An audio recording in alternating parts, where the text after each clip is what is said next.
Dumu, given in parting number 1.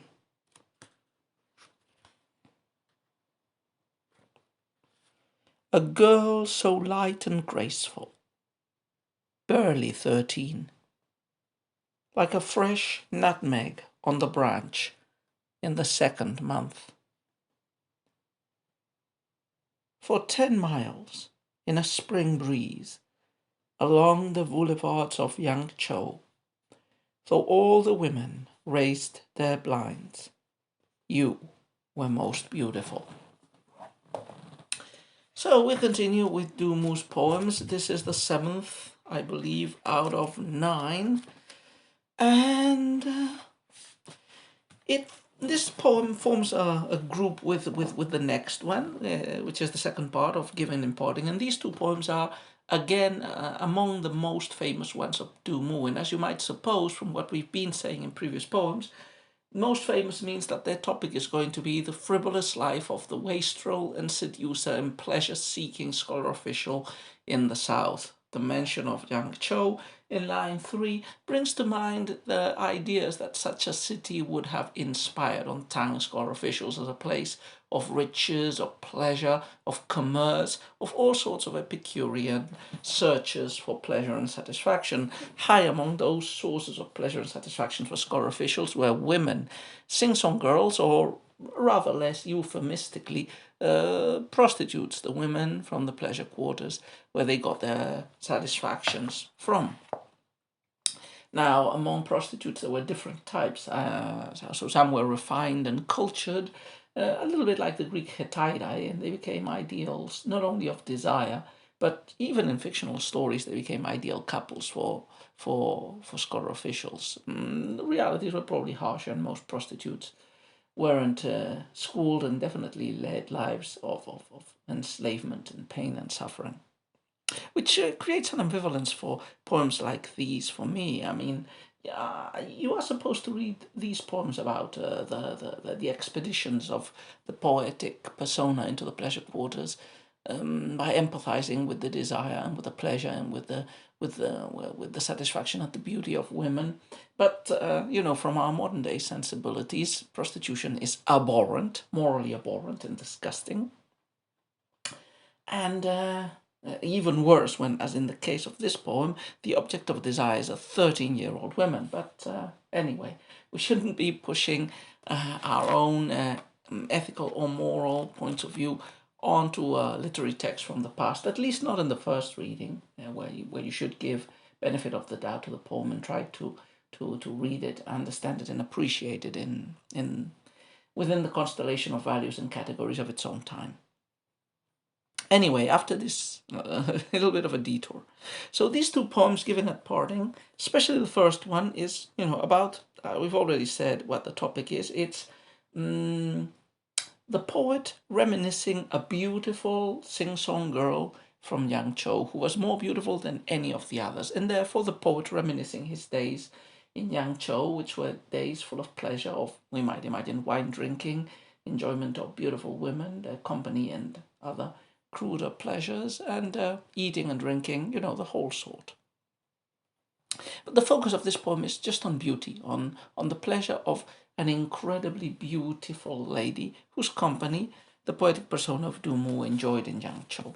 So it's the depiction of a beautiful lady. It's a bit, from that point of view, it is a little bit like the Kongtishi, the palace-style poems in which we see a beauty depicted in her ennui, in her jewel chamber. But here, it's not a princess, it's not a concubine or an imperial wife, it's just a sing-song girl from the greatest entrepot of the Tang Empire in her beguiling beauty.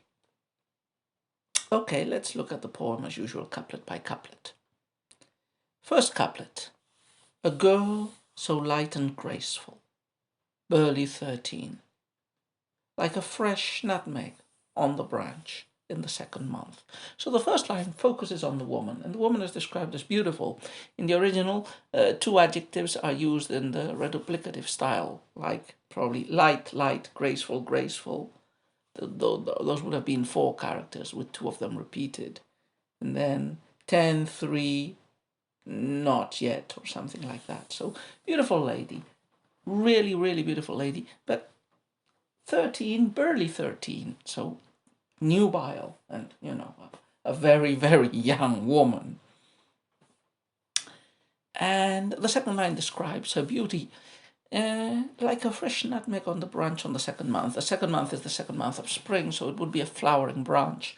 Because we are talking about Yangzhou, a city in the semi-tropical center south of the country, probably exotic flowers are warranted. She is an exotic flower, so she is equated with an exotic flower.